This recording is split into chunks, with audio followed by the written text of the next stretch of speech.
우리가 마음의 뿌림을 받아 악한 양심으로부터 벗어나고 몸은 맑은 물로 씻음을 받았으니 참마음과 온전한 믿음으로 하나님께 나아가자. 아멘. 전능하사 천지를 만드신 하나님 아버지를 내가 믿사오며 그 외아들 우리 주 예수 그리스도를 믿사오니 이는 성령으로 잉태하사 동정녀 마리아에게 나시고 본디오 빌라도에게 고난을 받으사 십자가에 못 박혀 죽으시고 장사한 지 사흘 만에 죽은 자 가운데서 다시 살아나시며 하늘에 오르사 전능하신 하나님 우편에 앉아 계시다가 저리로서 산자와 죽은 자를 심판하러 오시리라. 성령을 믿사오며 거룩한 공예와 성도가 서로 교통하는 것과 죄를 사하여 주시는 것과 몸이 다시 사는 것과 영원히 사는 것을 믿사옵나이다. 아멘.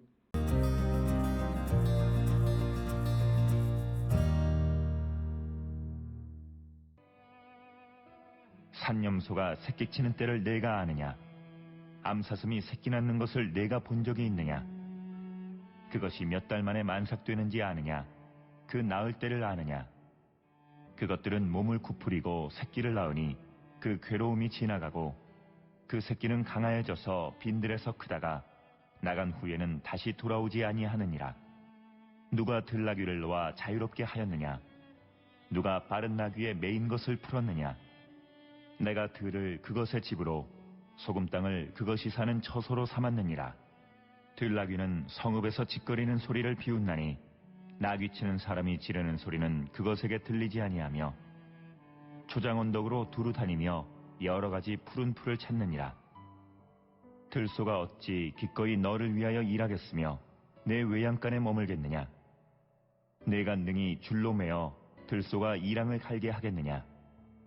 그것이 어찌 골짜기에서 너를 따라 썰애를 끌겠느냐? 그것이 힘이 세다고 내가 그것을 의지하겠느냐? 내 수고를 그것에게 맡기겠느냐? 그것이 내 곡식을 집으로 실어오며 내 타작마당의 곡식 모으기를 그것에게 의탁하겠느냐?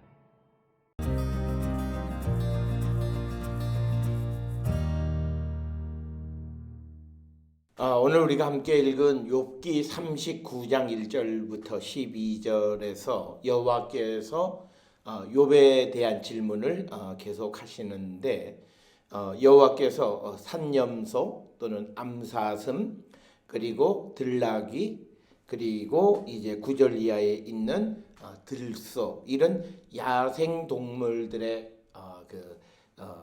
이 생태에 대한 질문을 통해서 욥에게 그런 것들에 대해서 네가 보거나 아는 것이 있느냐라고 질문을 하시면서 결국 이런 질문을 하시는 이유는 욥은 그런 것들에 대해서 알지도 못한다. 즉 하나님께서 만드신 피조물들의 세계에 대해서도 알지 못하는 자가 그것을 만드신 창조주 하나님에 대해서 왈부왈부하거나 혹은 욥이 주장하는 것처럼 하나님이 옳지 못하시다라고 말하는 것은 잘못된 것이다라고 하는 것입니다.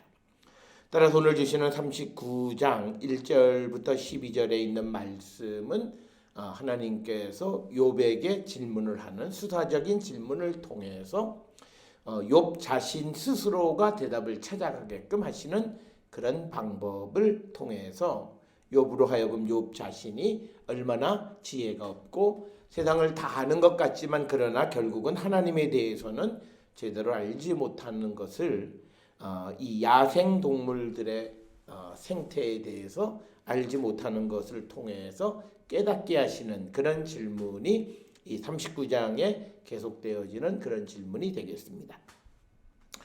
오늘 주시는 본문의 1절에 산염소가 새끼 치는 때를 내가 아느냐. 여기서 새끼 치는 때라고 하는 것은 산염소가 언제 새끼를 낳는지 내가 아느냐. 왜냐하면 산에서 자라는 염소에 대해서는 사람이 그것을 볼 수가 없기 때문에 언제 새끼를 낳는지 알 수가 없는 것. 우리가 그 집에서 기르는 염소에 대해서는 그것의 생태에 대해서 우리가 알 수 있지만 그러나 산에 사는 염소인 산염소에 대해서는 알 수가 없다라고 하는 것이고 또 이어서 1절 하반절에 암사슴이 새끼 낳는 것을 내가 본 적이 있느냐. 즉 여기서 암사슴으로 번역하는 것은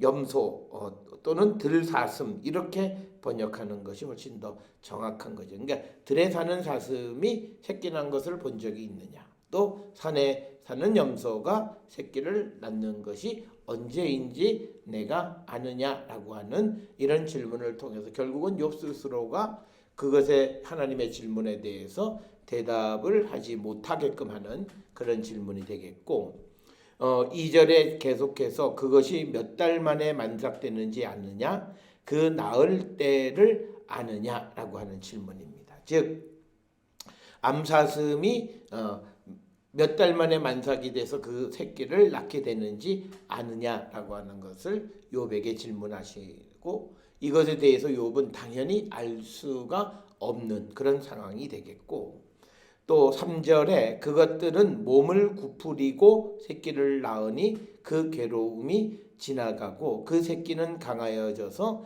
빈들에서 크다가 나간 후에는 다시 돌아오지 아니하느니라 이렇게 말씀을 하십니다. 그래서 이 3절에서는 그것들은 몸을 구부리고 새끼를 낳으니 이 말은 뭐냐면 언제 구부려서 새끼를 낳는지 아느냐 또 낳은 새끼를 언제 광야에다 풀어놓는지 아느냐 이런 질문이 되겠습니다. 그래서 욥에게 야생동물의 생태계 즉 그것에 대해서는 관찰할 수도 없고 또 가까이에서 보지 못했기 때문에 그것에 대해서는 정확하게 알 수 없는 그런 것들에 대한 질문을 계속하시는 것이 되겠고 그 다음에 4절에 그 새끼가 강하여져서 빈들에서 크다가 나간 후에는 다시 돌아오지 아니한다라고 하는 겁니다. 그런 사실을 내가 아느냐라고 하는 것이고 이제 5절로부터 8절에서는 또 이제 다른 들짐승인 들나귀에 대해서 질문하십니다. 5절에 보면 들나귀를 놓아 자유롭게 하였느냐 누가 빠른 나귀에 매인 것을 풀었느냐라고 하는 이 질문을 통해서 결국 5절에서 강조하는 것은 뭐냐면 들나귀가 들에서 자라는데 누가 이 나귀들을 들에서 자유롭게 자라게 했느냐라고 하는 거고 그리고 또 누가 날쌘 나귀의 매인 줄을 풀어 주었느냐 마음대로 뛰놀게 했느냐라고 하는 겁니다.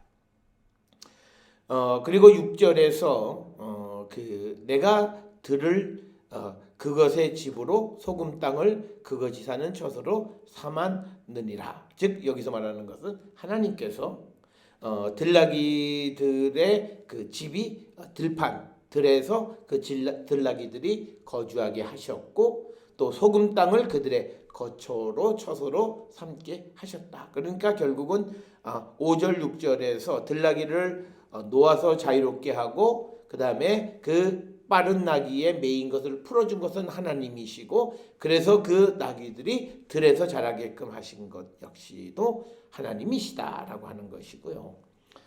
그래서 7절에 보게 되면 들나귀는 성읍에서 찌꺼리는 소리를 비웃나니 이 말의 의미는 들나귀는 시끄러운 성읍에서 멀리 떨어져 있으므로 나귀치는 사람이 지르는 소리는 그것에게 들리지 아니한다. 즉 이 말은 뭐냐면 나귀에 대해서 누가 뭐라 그래도 전혀 반응하지 않는다라고 하는 거죠. 그 이유는 뭐냐면 들나귀가 성읍으로부터 멀리 떨어져서 사람의 통제를 받지 않게끔 하나님이 하셨기 때문이다라고 하는 것이고 그리고 또 8절에서 초장 언덕으로 두루 다니며 여러 가지 푸른 풀을 찾느니라. 그래서 들나귀들이 초장 언덕을 다니면서 푸른 풀을 이제 뜯어 먹고 살게끔 하신 분이 하나님이시다라고 하는 것을 강조하는 그런 말씀이 되겠고요. 이제 9절로부터 12절에는 또 다른 짐승인 들소에 대해서 이야기합니다. 그래서 9절에 보게 되면 들소가 어찌 기꺼이 너를 위하여 일하겠으며 내 외양간에 머물겠느냐. 들소는 들에서 자라는 것이기 때문에 욥을 위해서 일하지 않고 또 욥의 외양간에 머물지 않는다. 그리고 10절에서는 내가 능히 줄로 매어 들소가 이랑을 갈게 하겠느냐. 그러니까 들소를 어떻게 이용할 수가 없다는 거죠. 그리고 그것이 어찌 골짜기에서 너를 따라 썰애를 끌겠느냐. 11절에 보면 그것이 힘이 세다고 내가 그것을 의지하겠느냐. 내 수고를 그것에게 맡기겠냐. 그러니까 들소가 힘이 있고 그렇다고 노동력이 뛰어나다고 해서 그 들소를 네가 이용할 수 있겠느냐. 없다라고 하는 것입니다. 그리고 12절에 그것이 내 곡식을 집으로 실어 오며 내 타작 마당에 곡식 모으기를 그것에게 의탁하겠다. 그러니까 결국은 들소를 이용해서 어떤 노동력을 얻거나 이익을 얻을 수가 없다라고 하는 거. 왜냐하면 그것은 하나님께서 그 들소를 들에서 자라도록 풀어 주셨기 때문이다라고 하는 거예요. 그래서 오늘 주시는 39장 1절로부터 12절은 암사슴이나 산염소 또 그리고 들나귀와 들소 등 야생 동물들을 예를 들어서 그것들을 그렇게 들에 거주하게 들에서 자라게 하신 것, 그 자유를 주신 것은 하나님이시고 그리고 그것들을 사람은 이용할 수도 없고 그것들이 어떤 생태계 속에서 살아가고 있는지를 전혀 알 수가 없는. 그래서 인간이 지혜롭다고 하지만 그 지혜가 한계가 있음을 우리에게 보여주시는 것이 오늘 39장 1절로부터 12절에 나와 있는 여호와께서 욥에게 하시는 질문이 되겠습니다. 오늘 우리가 살고 있는 이 세상 속에서 우리는 많은 것을 알고 있고 지식과 과학의 문명의 발달로 말미암아 모든 것을 다 알 수 있고 또 우주의 신비를 아는 것 같지만 그러나 하나님이 하신 것에 대해서 전혀 알지 못하는 것이 훨씬 더 많음을 인정하고 하나님 앞에 겸손한 삶을 살아야 함을 우리에게 보여주는 그런 말씀이 되겠습니다. 오늘 우리가 살고 있는 이 시대의 인간의 교만함이라고 하는 것은 인간이 무엇든지 다 할 수 있고 하나님의 영역에까지 침범하려고 하는 그런 일련의 시도는 하나님 앞에 범죄하는 것과 같은 것이다. 오늘 욥에게 질문하시는 이 질문이 오늘 우리에게 주시는 과학 물질 문명 속에 살아가는 우리에게 우리가 과연 무엇을 할 수 있겠느냐라고 하는 것을 질문하시는 것이고 오늘 우리가 살고 있는 이 시대의 코로나19로 세상 전 세계가 발칵 뒤집혔는데 결국은 그것에 대해서 어떤 약으로 어떻게 지배하고 치료해야 될지 결국은 알 수도 없고 그 질병을 물리칠 수 없는 그 어떤 지혜 없는 모습이 오늘 우리가 사는 인간의 모습이다. 그래서 전능하신 하나님 앞에 겸손한 삶을 살기로 결단하는 우리 모두가 될 수 있기를 주의 이름으로 축원합니다. 기도하시겠습니다.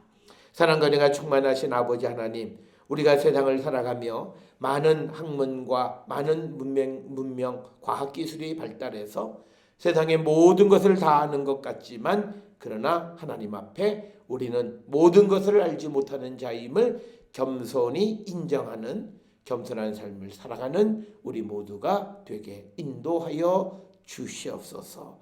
그리하여 하나님의 자비와 긍휼하심을 따라 살아가는 자 되게 인도하여 주시옵소서. 예수님의 이름으로 기도드렸사옵나이다. 아멘.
세상은 교만한 자 물리치시고 겸손한 자 높이시며 지켜주신다. 주님밖에 피할 반석 어디 있으랴. 주의 권위 주의 말씀 완전하도다.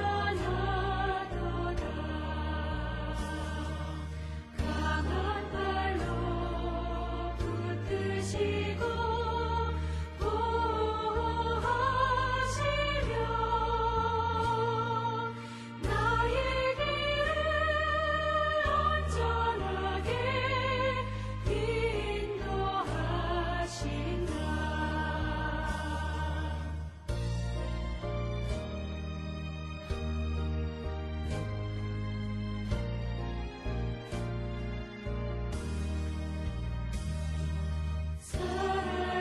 살아계신 하나님께 찬양 드리며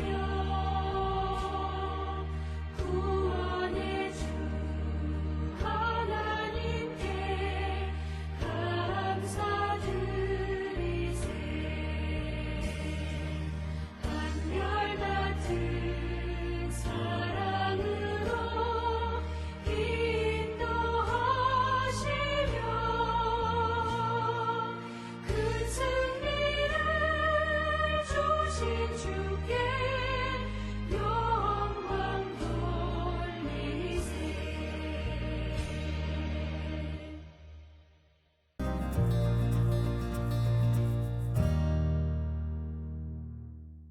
기도하시겠습니다. 이제는 우리 주 예수 그리스도의 은혜와 하나님 아버지의 무한하신 사랑과 성령의 위로 역사 교통하심이 전능하신 하나님 앞에 겸손한 삶을 살기로 결단하며 세상을 향해 나가는 우리 모든 성도들을 머리 위에 지금으로부터 영원토록 함께 할지어다. 아멘. 주라